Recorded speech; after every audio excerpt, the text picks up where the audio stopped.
कि हम किसी पॉलिटिकल लीडरशिप को टारगेट, बल्कि कवानीन के अंदर रहते हुए जिनको मौके मिल सकते हैं वो अपनी पॉलिटिकल पार्टिसिपेशन करें, और जिनको कानून रोक रहा है पॉलिटिकल पार्टिसिपेशन से वो भी उनके लिए रेमेडी जो है वो अदालतें ही हैं, वहीं से जाकर अपने जेल में बोलें।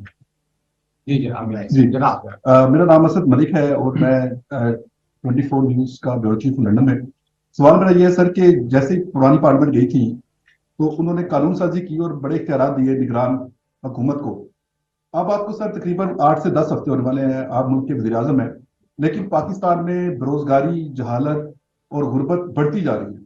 इसके लिए आपने क्या इक़दाम किए हैं कि बेरोजगारी को खत्म किया जाए? जो नौजवान हैं, जो मैट्रिक पास कर रहे हैं, जो FA कर रहे हैं, सवाल तो कर लेना अभी इतनी देर तो हो जाना सर। जो लोग FA कर रहे हैं या उनके लिए रोजगार के कैसे मौके आप फराहम करेंगे बतौर निगरान वज़ीर-ए-आज़म?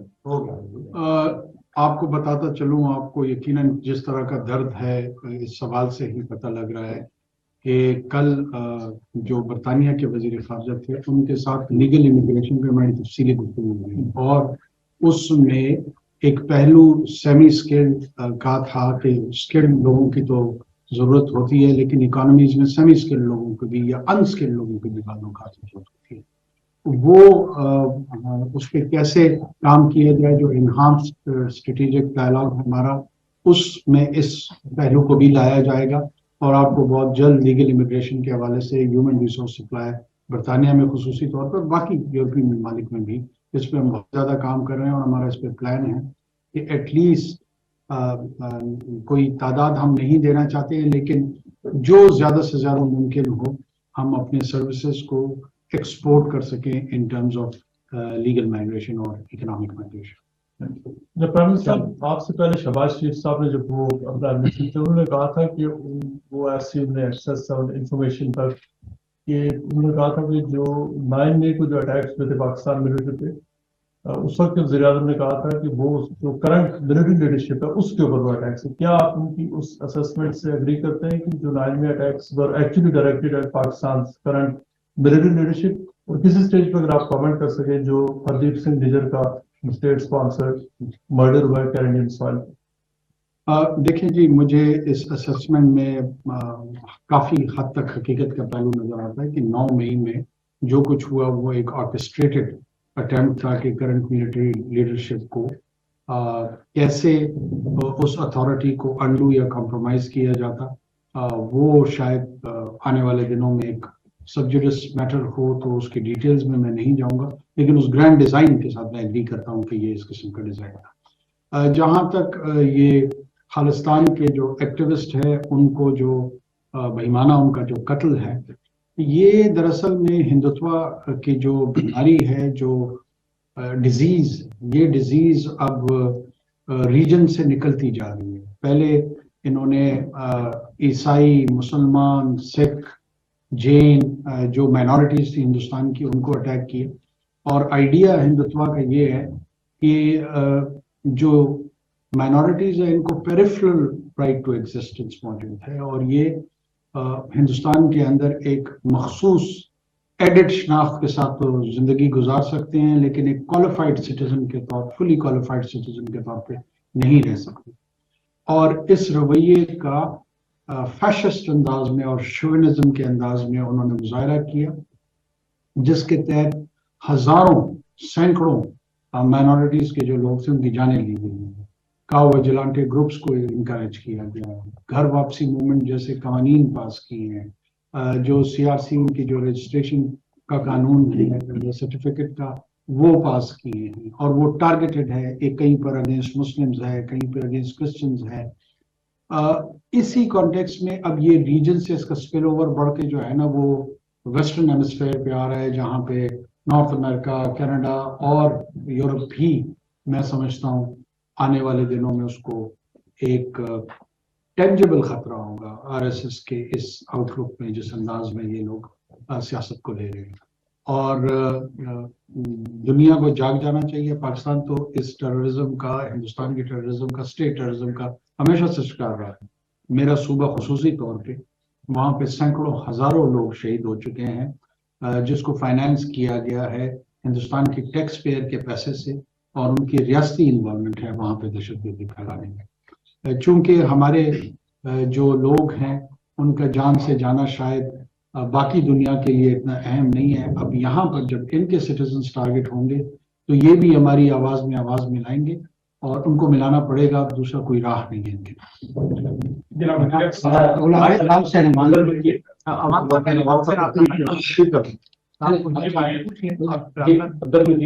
डिस्कवर पाकिस्तान से हूँ। मेरा सवाल ये है कि बहुत सारे लोग यहाँ पे ये कहते हैं कि इलेक्शन टाइम पे नहीं होने, तो आप कितने को उम्मीद है कि आप इलेक्शन करवाएंगे?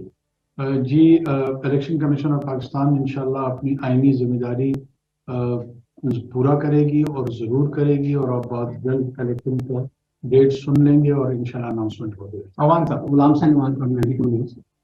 मेरा क्वेश्चन ये है कि आजकल बहुत ज़्यादा मीडिया पे भी, सोशल मीडिया पे लोग ये तकाजा कर रहे हैं कि वापडा के अगर 3 लाख मुलाजमीन हैं तो वो फ्री यूनिट इस्तेमाल करते हैं, तनख्वाह भी लेते हैं। तो क्या ऐसा कोई क्राइटेरिया बना सकते हैं कि सरकारी मुलाजमीन, चाहे वो जजेस हों, चाहे कोई MPs हों, और ये वापडा वाले, ये अगर इनको ख़त्म कर दिया जाए तो एक स्टेट के ऊपर बर्डन कम हो जाए? और दूसरा छोटा सा ये सवाल है, क्या नवाज शरीफ से, शहबाज शरीफ साहब से मुलाकात हुई?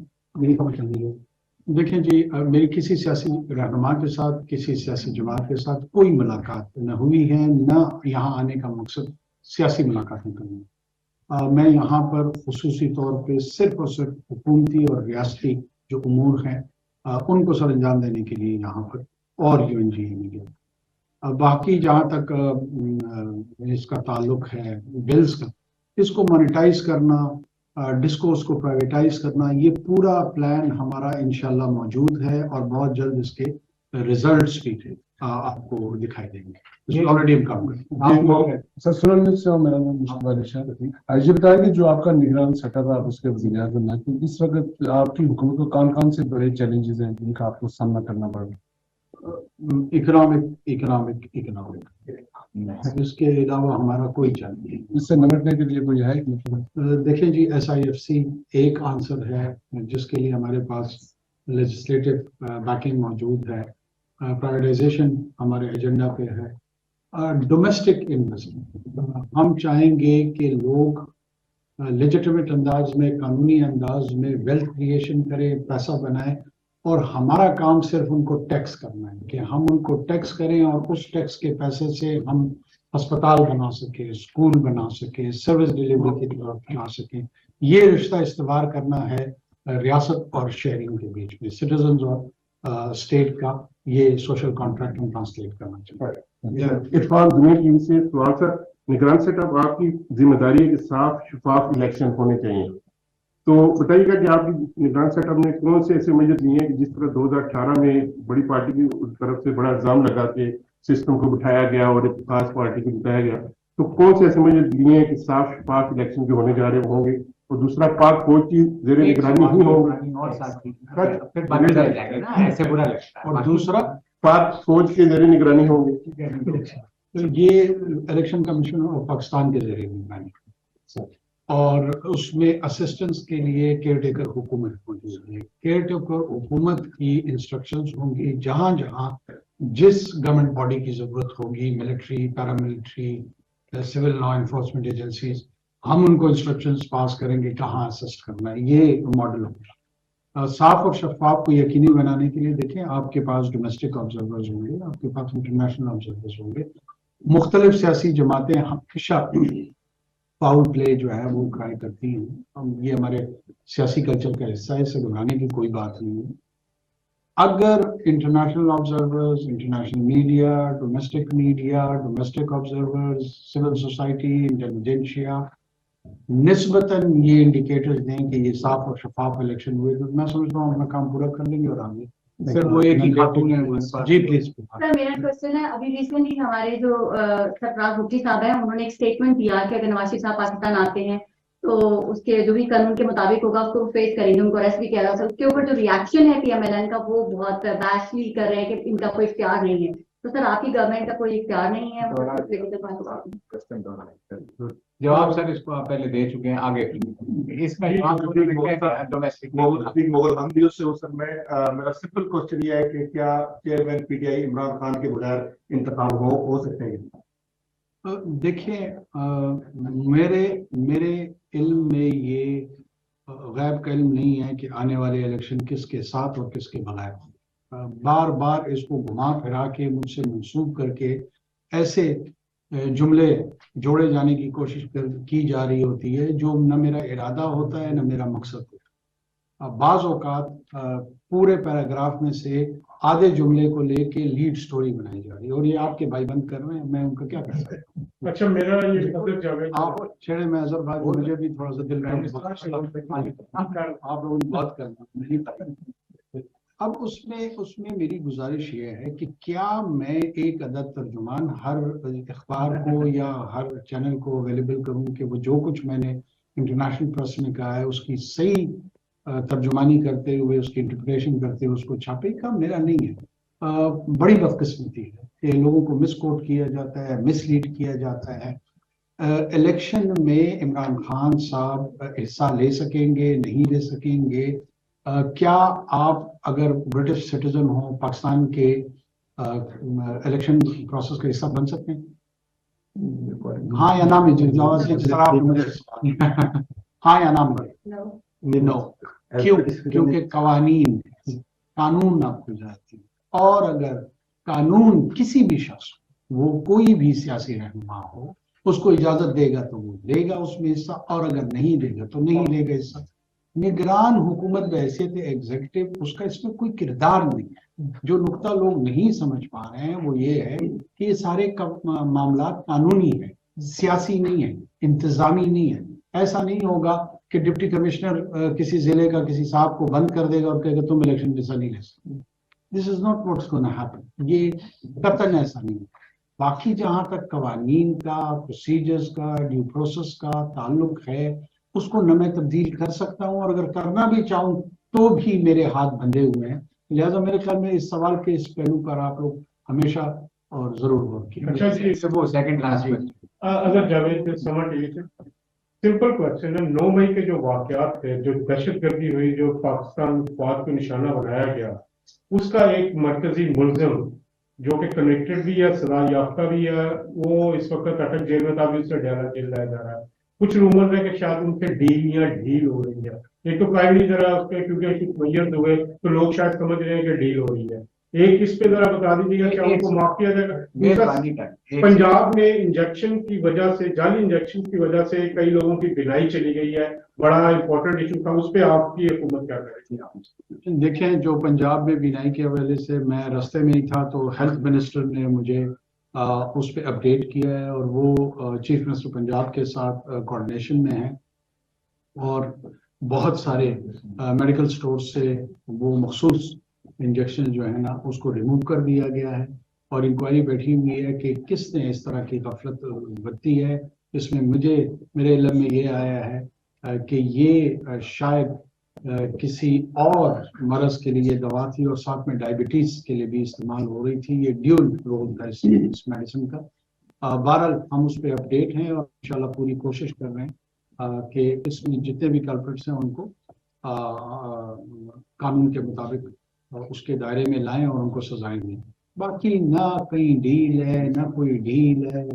ये देखिए, मीडिया को वो भूखा है, उसको कुछ चाय ऊपर लगाई चाहिए होता है, और वो इस तरह की स्पेकुलेटिव खबरें जो है ना वो उसका हिस्सा होती हैं, तो मैं उसको इससे ज्यादा की अहमियत नहीं देता। पाकिस्तान में हर वो मुल्जिम जो मुजरिम बन जाए, जो कन्विक्ट हो जाए, उसको जरूर सजाएं मिलेंगी। यही एक नॉर्मल रियासत का फंक्शन है। अगर यहाँ पर कोई जुर्म कर दे, टैक्स चुरा ले, कोई और जुर्म सरजद उसको हो, उस पर इल्जाम आए और अदालत उसको मुजरिम गर्दान दे, तो क्या उसको सजा होगी या नहीं?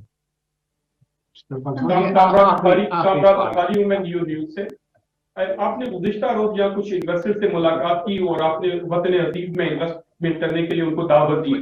पाकिस्तान में जो इस वक्त अफरा तफरी के हालात है, आपको यकीन है कि कुछ समझदार शख्स पाकिस्तान में इन्वेस्टमेंट के लिए तैयार होगा? जी, मुझे यकीन नहीं है, बल्कि इस यकीन का इजहार हो गया है कि बैरक गोल्ड जैसी समझदार कंपनी ने बिलियंस ऑफ डॉलर्स इसी अफरा तफरी के माहौल में पाकिस्तान में इन्वेस्ट कर दिए। करने नहीं जा रहे। और ये इस तरह की बड़ी economic intervention bye huge corporate sector ये इस बात की निशानदेही करता है कि ये अफरा तफरी की प्रोजेक्शन जो है वो आउट ऑफ प्रोपोर्शन की जाती है। जो बिजनेसेस हैं वो पाकिस्तान को एक बहुत बड़ी मार्केट के तौर पे तस्वुर करते हैं, वो उसकी इकोनॉमिक सेंस को देख रहे हैं, वहाँ के बिजनेस सेंस को देख रहे हैं और बहुत ज्यादा दिलचस्पी जाहिर की हुई है उन्होंने वहाँ इन्वेस्टमेंट्स में। इस बैरक के साथ साथ उनके जो काउंटर पार्ट्स साथ में जो मजीद कंपनीज हैं वो भी आ रही हैं बहुत जल्द, बाय द मिड दिसंबर और एंड इंशाल्लाह मजीद खुशखबरी है इस सिलसिले में। सर ये सेकंड लास्ट का विदात साहब सेकंड लास्ट बोला आप जैसे आप पे भाई आपका वक्त जो है तो उसके ऊपर आप पीआई को की करें, सरमायाकारी की भी तरकीब की जा रही है, तो ये सारी चीजें पूरी हो सकेंगी। पर देखें, एक तो हम पे आईएमएफ का किसी किस्म का कोई ऐसा दबाव नहीं है जो पाकिस्तान के मफाद के जिद में आपको लेकर हमारी अपनी अप्रोच भी यही है कि टैक्स नेटवर्क को बढ़ाया जाए। हमारी अप्रोच भी ये है कि टैक्स को रैशनलाइज किया जाए, जो लोग टैक्स नेटवर्क में हैं उनकी प्रोग्रेसिव टैक्सेशन की जाए, इक्विटेबल सेंस में उनकी की जाए, उनका ही गला ना घोटा जाए, दूसरों को भी टैक्स में कंट्रीब्यूट करना चाहिए। इसके साथ साथ आईएमएफ ने कोई हम पे ऐसा दबाव नहीं डाला कि हम लाजमन प्राइवेटाइजेशन की तरफ जाए। प्राइवेटाइजेशन हम ये समझते हैं कि पाकिस्तान के जो स्टेट ओन्ड एंटिटीज है जिनको हम सब्सिडाइज करते करते इस जगह पे पहुंच गए हैं कि कहीं पाकिस्तान खुदा न खास्ता डिफॉल्ट ना हो जाए,